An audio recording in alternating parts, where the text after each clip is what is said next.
सम्राट महाराज भर्तृहरि जब युवावस्था को प्राप्त हुए तो युवावस्था में सबके हृदय में भोगाकर्षण होता है, सबको अच्छा लगता है।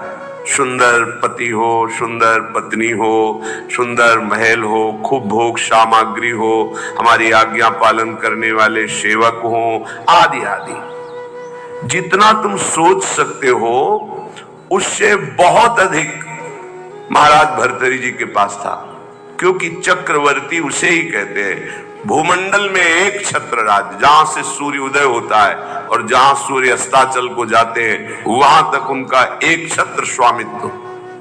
छोटे भाई विक्रमादित्य महान बलशाली, महान बुद्धिमान, कुछ कमी नहीं।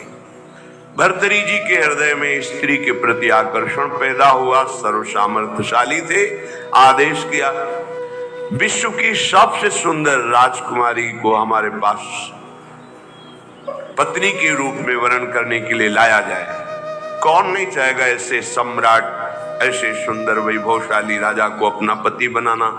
एक पिंगला नाम की बहुत सुंदरी युवती को वर्ण किया भर्तृहरि जी ने, और मन में विचारा कि आखिरकार भोगों में क्या सुख, इसके लिए मुझे एकांत चाहिए। विक्रमादित्य से कहा आप राज्य शासन को संभालिए जब तक हम अनुभव नहीं कर लेते। महल में किसी भी तरह की राज दरबार की बात लेकर कोई ना आवे, मुझे स्वतंत्र छोड़ दिया जाए। राजाज्ञा, संपूर्ण भोगों की बाहुल्यता महल में। क्या कभी आग में धीरे धीरे घी डालने से आग शांत होती है क्या? ऐसे ही भोगों को भोगने से कभी कामाग्नि शांत थोड़ी होती है, और भड़कती है। अगर सुख हो तो विश्राम मिल जाए। एक दिन पिंगला काफी समय व्यतीत होने के बाद वो अपनी महल की पीछे खिड़की से झांक रही थी। पीछे अश्वशाला थी, वहां घोड़ों की रक्षा सेवा कराने वाला अश्वपति अपने सेवकों के द्वारा घोड़ों की देखरेख, उनकी सेवा कराता था। बहुत ही हष्ट पुष्ट जवान पिंगला देखकर आसक्त हो गई, एकांत में मिलने लगी। जब महाराज विश्राम को होते तो एकांत में मिलने लगे। गुप्तचरों के द्वारा यह बात जब विक्रमादित्य को पता चली तो बहुत अंदर से पीड़ित हुए कि क्या करूं, अगर मैं कुछ कहता हूं तो कहीं संशय न कर लिया जाए, अगर कहता नहीं हूं तो ये राजा के प्रति बहुत ही बड़ा विश्वासघात हो रहा है, और वो मेरे भ्राता हैं, मैं ऐसा सह नहीं सकता। एकांत में मिलने की प्रार्थना की। बहुत प्रवीण थी पिंगला, समझ गई। महाराज ने कहा आज मेरा भाई मेरे से मिलना चाहता है, पता नहीं क्या समस्या है। उनका मुझे पता है, जाइए पहले आप पूछ कर आइए। राजा को आश्चर्य हुआ, मेरे तक बात नहीं पहुंची, इसको पता है।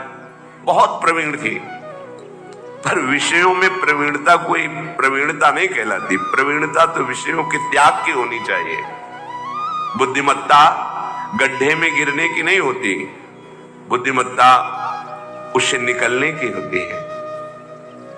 विक्रमादित्य ने कहा कि मेरी बात पर विश्वास किया जाए महाराज, जो महारानी पिंगला है इनका चरित्र ठीक नहीं है, ये अश्वपाल से संबंध रखती हैं, ऐसा मुझे गुप्तचरों के द्वारा पता चला है।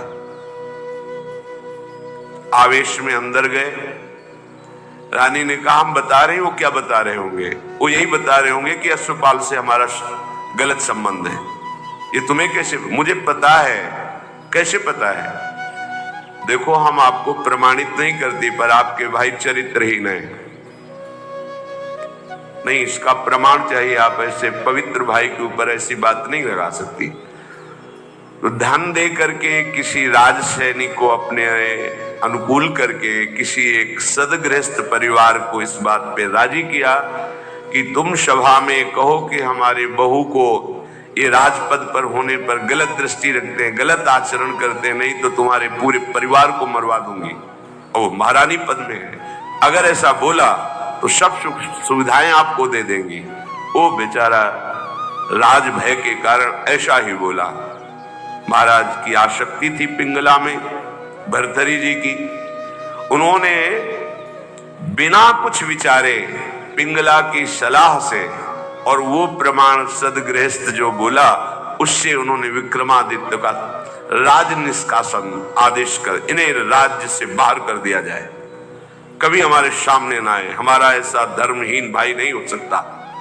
विक्रमादित्य ने समझाने की कोशिश की लेकिन उनको समझ में नहीं आया। अब तो स्वतंत्रता, लेकिन जो धर्म युक्त होता है भगवान उसकी रक्षा करते हैं। एक ब्राह्मण तपस्या कर रहा था धन लाभ के लिए। देवराज इंद्र प्रकट हुए और उन्होंने कहा कि ये लो अमृत फल, और अंतर्ध्यान हो गए। ब्राह्मण ने कहा वैसे ही दरिद्र हूं, भूखे मर रहा हूं, अमर होके क्या करूंगा, मुझे तो धन चाहिए था। तो चलो विचार आया भगवत प्रेरणा से कि ये फल हम महाराज भर्तरी जी को दे देते हैं। अगर धर्मात्मा राजा बहुत काल तक अमर रहेगा तो प्रजा सुखी रहेगी।